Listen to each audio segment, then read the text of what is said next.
तो हाँ भाई दोस्तों, आप लोगों की फरमाइश पर हम लेकर आ गए हैं अवनीश बाबू का एक और थासू सुपरहिट सॉन्ग।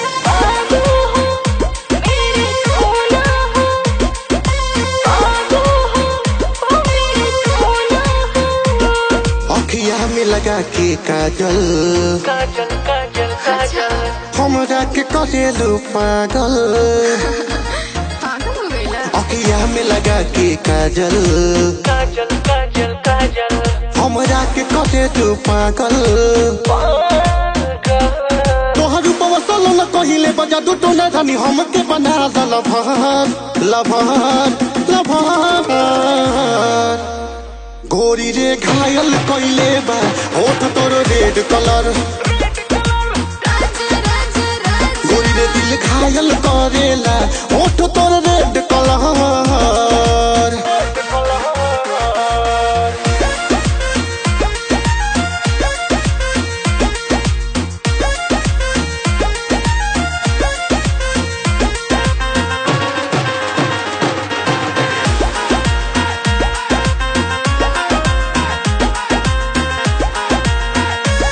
निंदिया नहीं निंदिया हमके यहाँ पे सारी सारी रतिया हौसल बतिया बल याद पड़े लमिट तोरी बतिया।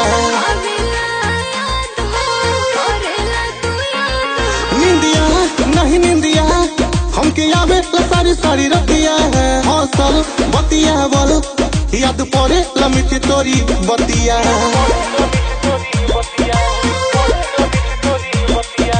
कोतली कमर धर कावेला दिगोर सुन बहारो तू बेखबर बेखबर बेखबर।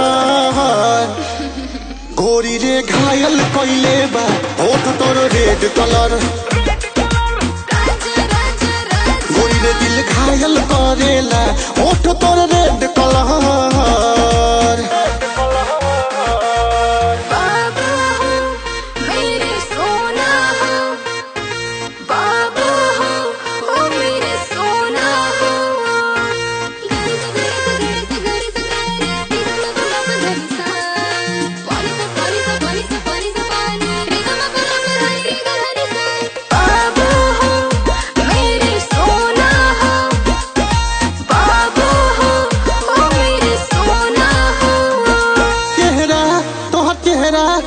लागेला चंदस मन हो अर्जुन शर्मा के बस तोहर में सुना जान हो।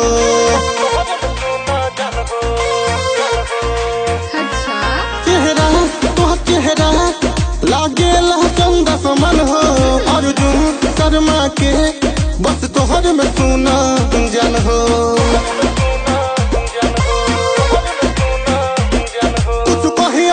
तोहरा कोरी जला किस रानी तोहले लचकी डगहार डगहार डगहार। गोरी रे घायल कइले बा होठ तोर रेड कलर। गोरी रे दिल घायल करेला होठ तोर रेड कलर।